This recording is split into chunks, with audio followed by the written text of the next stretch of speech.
Olá pessoal, graça e paz do Senhor Jesus seja com todos nós. Uma ótima segunda-feira para todos. Hoje é dia 4 de dezembro de 2023. É isso mesmo, é o último mês do ano de 2023 já, hein? Que é isso? Passou muito rápido. Seja muito bem-vindo à nossa imersão bíblica, devocional diário aí de estudo da Sagrada Escritura. Falando em Sagrada Escritura, estou estreando minha Bíblia nova que eu ganhei ontem na brincadeira que nós fizemos lá na igreja, muito gostosa, e eu nem sei porque eu estou mencionando isso, mas é porque gostei demais aqui da minha Bíblia nova. É uma ideia até, inclusive, a pastora Flávia, ela faz isso, né? Cada ano ela compra uma Bíblia nova para poder fazer as suas anotações ali. Quem sabe você também pode fazer isso aí. Já gostei da minha Bíblia nova, acho que vou adotar isso aí para os próximos anos. Vamos falar de Êxodo, né, gente? Vamos falar de Êxodo. Hoje a gente vai falar do capítulo 4, Êxodo, o relacionamento de Deus com o seu povo. E hoje a gente vai falar sobre a mensagem de Deus. Deus tem uma mensagem para o seu povo e Moisés é eleito o porta-voz dessa mensagem. Eu quero ler o texto que vai dar base aí para a nossa conversa de hoje. Na verdade, são dois textos bases, mas esse aqui certamente pode ser bem traduzido como um bom resumo aí de todo o livro do Êxodo, que é Êxodo 4, 21 a 23, que diz assim: O Senhor disse a Moisés, quando você voltar ao Egito, trate de fazer diante de Faraó todos os milagres que pus em sua mão, mas eu vou endurecer o coração de Faraó, para que não deixe o povo ir. Diga a Faraó, assim diz o Senhor, Israel é meu filho, meu primogênito, e eu digo a você, deixe o meu filho ir para que me adore, mas se você não quiser deixá-lo, eis que eu matarei seu filho, seu primogênito. A jornada, a longuíssima jornada de Moisés tem o seu início com as suas escusas, com as suas desculpas. Moisés recebeu ali a visita do próprio Deus, nós já vimos isso lá na sarça ardente. Agora o Senhor vai então encarregar, o que falamos a semana passada, né? A mensagem vem acompanhada de uma vocação. Então Moisés agora recebe uma vocação de Deus, uma missão de Deus, e ele vai, uma comissão de Deus, e ele vai precisar colocar essa comissão em ação. Só que ele vai primeiro dar algumas belas desculpas. E é assim que o capítulo 4 de Êxodo começa. Ele começa com Moisés dizendo que tem medo de não ser ouvido. Ele diz, olha, eles não acreditarão em mim, nem quiser... Aliás, Moisés respondeu, e se eles não acreditarem em mim, nem quiserem me ouvir e disserem, o Senhor não apareceu a você? Então, Moisés começa ali questionando, será que as pessoas vão me ouvir? E a resposta de Deus é a concessão de uma série de sinais que vão acompanhar ou que vão apoiar as reivindicações de Moisés. Que sinais são esses? Basicamente são 3 sinais. Primeiro, o cajado de Moisés que se transforma em uma serpente. Também a mão de Moisés que colocada ao peito fica leprosa. E o sangue, a água do Nilo que se transforma em sangue. Isso Deus retrata aqui do versículo 2 até o versículo 9. No versículo 10, Moisés continua com as suas escusas. Ele reclama da sua própria capacidade de fala. Versículo 10. Senhor, nunca tive facilidade para falar, nem no passado, nem agora. Então, Moisés fala, olha, não sou bom de fala, não tenho uma boa oratória. Algumas pessoas vão dizer aqui que ele provavelmente era gago, alguma coisa nesse sentido, mas o ponto é que ele apresenta essa desculpa, olha, eu não sei falar bem, não tenho boa capacidade de fala, por isso não posso ir, Senhor, infelizmente, né? Aí apresenta as suas escusas, mas Deus não aceita as desculpas de Moisés e promete estar e ensinar a Moisés. Olha que lindo esse texto aqui, gente. Versículo 12. Agora, pois, vá, eu estarei com você ensinando-lhe o que dizer. Que lindo isso, né? Isso é, claro, não restrito, não é exclusivo a Moisés, mas todos os crentes recebem essa mesma comissão. porque todo crente é comissionado por Deus para ser um porta-voz da mensagem de Deus. Então, o que aconteceu com Moisés aqui é o que acontece comigo, com você, com qualquer um daqueles que são salvos em Jesus. Finalmente, né, Moisés então já apresentou duas escusas, duas desculpas, foram prontamente desfeitas por Deus, e aí Moisés fala a verdade, né? Por fim, ele é honesto. Versículo 13, o que ele diz? Senhor, peço que envie outra pessoa. Senhor, eu não vou, pode mandar outro. E aí Deus envia Arão, né, o seu ajudador. Ele diz, então o Senhor se irou contra Moisés. Olha que legal. E disse, olha que legal não, né? Não é bom para mim, né? Mas olha como que Deus desfez aí a desculpa de Moisés. Então o Senhor se irou contra Moisés e disse, você não tem o seu irmão Arão, o levita, né? Que talvez já uma primeira menção ao ministério levítico. Eu sei que ele fala bem e já está vindo ao seu encontro, se alegrará em vê-lo. Então Deus envia Arão como ajudador de Moisés. Moisés, então, depois disso, né, vendo que as suas escusas não seriam aceitas, que ele não poderia escapar aí da vocação de Deus, ele parte então para o Egito com a tarefa de pregar a libertação ao povo do pacto. Só que Faraó não vai receber bem Moisés, né, o texto base de hoje. O próprio texto, né, o Senhor diz que ele endurecerá o coração de Moisés.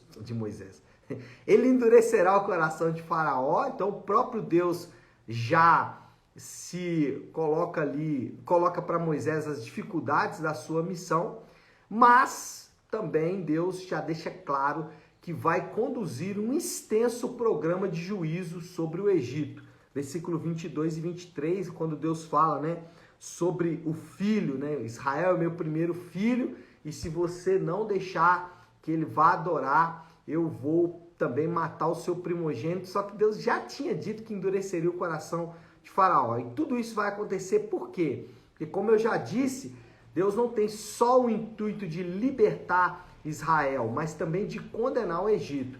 E esse é um ponto importante, fazendo dois parênteses rápidos aqui, um parênteses bem rápido, né, gente? Como a gente se identifica com Moisés, né? Como a gente tem escusas, né? Desculpas, eu não posso, não vou, não tem, daqui a pouco, semana que vem, mês que vem, eu faço, não penso assim, não é assim que eu vejo diferente. Então, sempre com desculpinhas, assim como Moisés. Só que elas não são capazes de convencer a Deus. E a segunda coisa aqui é que o mesmo Deus que salva é o Deus que condena.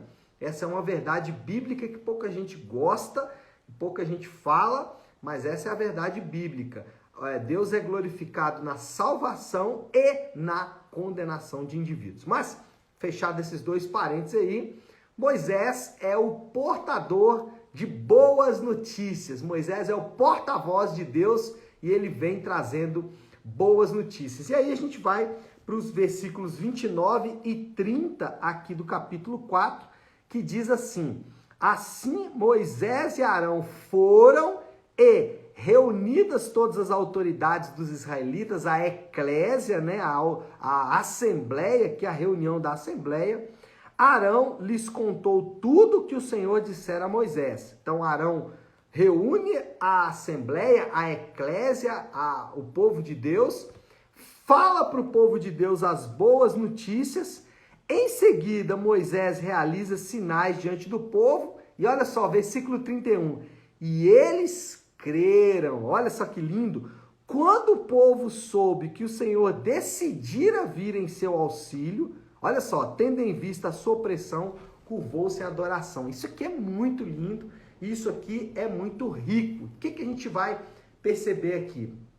Primeiro, o povo reunido recebe novas informações sobre o seu futuro. Então, Arão e Moisés reúne toda a assembleia, a eclésia, fala das boas notícias para esse povo, mostra os sinais de que Deus está com eles e eles então creram. Mas a primeira coisa aqui é o povo reunido recebendo novas informações. E isso tem uma similaridade muito grande com o Evangelho e a pregação no Novo Testamento.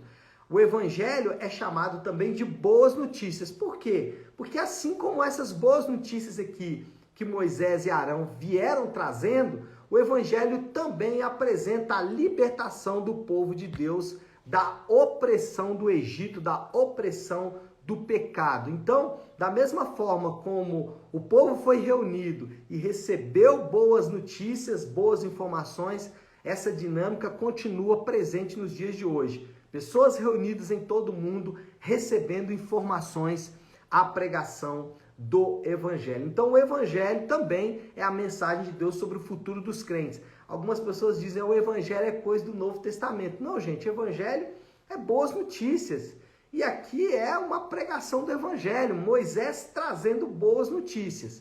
Pastor, mas Jesus não está presente aqui, de fato. Só que a promessa de redenção já estava presente. E essa foi a mensagem de Moisés. Olha, Deus vai redimir o seu povo, Deus vai salvar o seu povo. Essa era a mensagem que Moisés carregava e essa é a mensagem que nós, como cristãos, também carregamos nos dias de hoje. Depois, o que aconteceu? O povo creu na pregação de Moisés, o povo confiou, colocou fé na pregação de Moisés. Versículo 31, né? A parte inicial aí do versículo 31 do capítulo 4, deixa eu voltar nele aqui, que fala assim, é o finalzinho mesmo do versículo 4, do versículo 31, fala assim, e eles creram, olha só, mais uma vez uma similaridade com a pregação no Novo Testamento, porque o povo creu na pregação de Moisés, e a fé continua sendo o meio de acessar as bênçãos do Evangelho de Deus. Essa é uma outra confusão muito comum. As pessoas imaginam que na antiga aliança as pessoas eram salvas por causa dos sacrifícios, mas não. A fé continua sendo o único meio de acessar as bênçãos de Deus. Não há outro meio, é apenas pela fé, é a confiança de que aquela mensagem é verdadeira, ainda que aquela mensagem esteja repleta de promessas, ela continua sendo verdadeira. Então, o povo ali creu na mensagem de Moisés e nós somos chamados a crer também na mensagem dos apóstolos, pregada hoje por pregadores fiéis e que pregam a mesma mensagem dos apóstolos. Então, a dinâmica para acessar as grandes bênçãos de Deus continua sendo a mesma: confiança, fé, crer nas promessas de Deus. Existe uma pequena diferença aqui na maneira como isso se dá. Na antiga aliança, aqueles homens olhavam para o futuro e criam na promessa que ainda aconteceria, na chegada do Messias, na vinda da libertação de Deus. Então eles estavam olhando para algo que iria acontecer. Nós olhamos para algo que já aconteceu. É como se na antiga aliança se olhasse para frente, para o que vai acontecer, e nós olhamos para trás, para o que já aconteceu lá na cruz do Calvário. Mas a mesma dinâmica de acesso à bênção de Deus continua sendo pela fé. Precisamos crer que Deus é capaz de cumprir as suas promessas salvíficas, as suas promessas gloriosas de salvação do seu povo. Aqui é só importante lembrar, sempre bom destacar, as promessas de Deus, elas são objetivas, elas estão registradas nas Escrituras. As promessas que não são objetivas, ou seja, Deus pode te dar aí algumas promessas pessoais, eu creio nisso, mas isso aí tem que ter muito, muito cuidado, porque isso depende do cumprimento dessas promessas. Enquanto elas não cumprirem, é melhor você deixá-las aí reservadas no seu coração, para não se comprometer ou não ficar muito triste em caso de não cumprimento dessas promessas. Voltando aqui para o texto, o povo reunido recebeu informações sobre o seu futuro, o povo creu na pregação de Moisés e, em terceiro lugar, qual é o resultado? O resultado é a adoração de Yahvé, a adoração do Senhor. Versículo 31, mais uma vez. Quando o povo soube que o Senhor decidira vir em seu auxílio, tendo visto a sua opressão, curvou-se em adoração. Uau! Gente, que texto riquíssimo, né?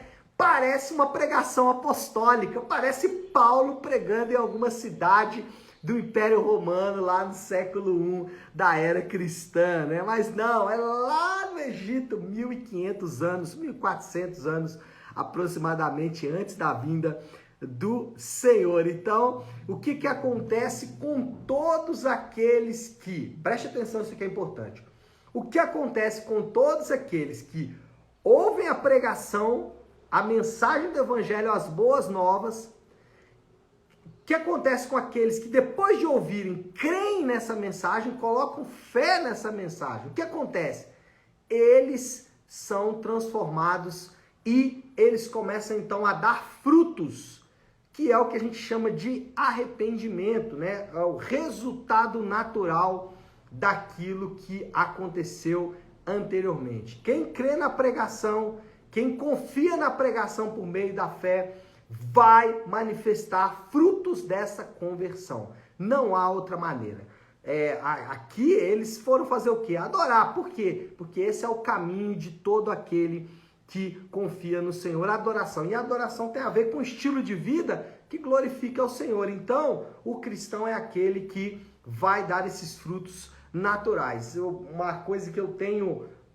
a gente tem aprendido nos últimos dias, o crente pode perder tudo, mesmo a própria vida, mas não pode negar a sua natureza. Então, nós como cristãos, você como crente, você pode perder tudo, menos negar a sua própria natureza. O crente, depois de nascido de novo, ele gera frutos que são coerentes com a experiência do novo nascimento. Então, quando você vê um crente que não se arrepende dos seus pecados, duro, que é senhor de si mesmo, tem chance ali de você estar lidando com alguém que ainda não passou pela experiência do novo nascimento. E isso serve para mim, isso serve para você também.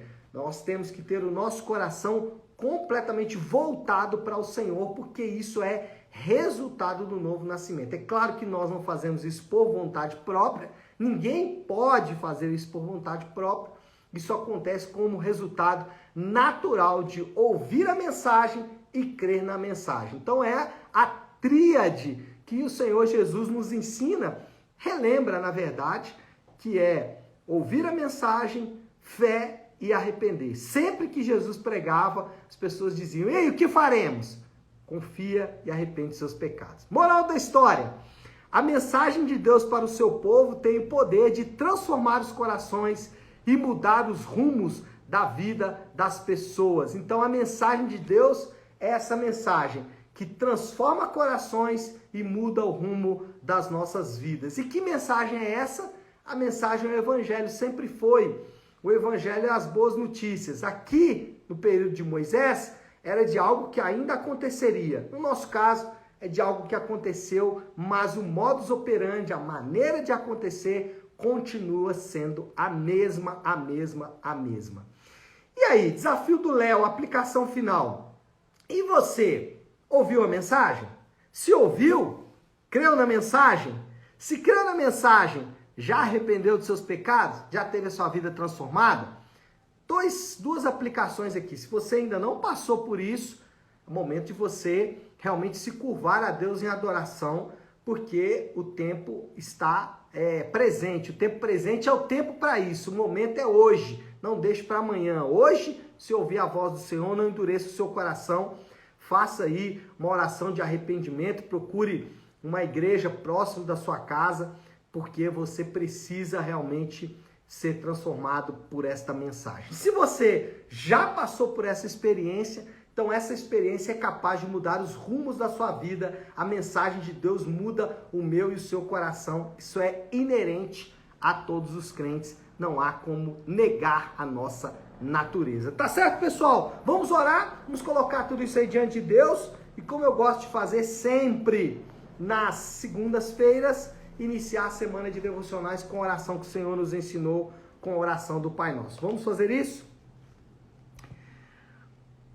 Pai nosso que estás nos céus, santificado seja o teu nome. Venha o teu reino, seja feita a tua vontade, assim na terra como no céu. Dá-nos hoje o nosso pão de cada dia. Perdoa as nossas dívidas, assim como perdoamos aos nossos devedores. e não nos deixes cair em tentação, mas livra-nos do mal, porque teu é o reino, o poder e a glória para sempre. Amém. Amém, pessoal? Bom, então é isso. Nós vamos ficando por aqui. Que Deus te abençoe. Uma excelente segunda-feira para todos. Fiquem com Deus.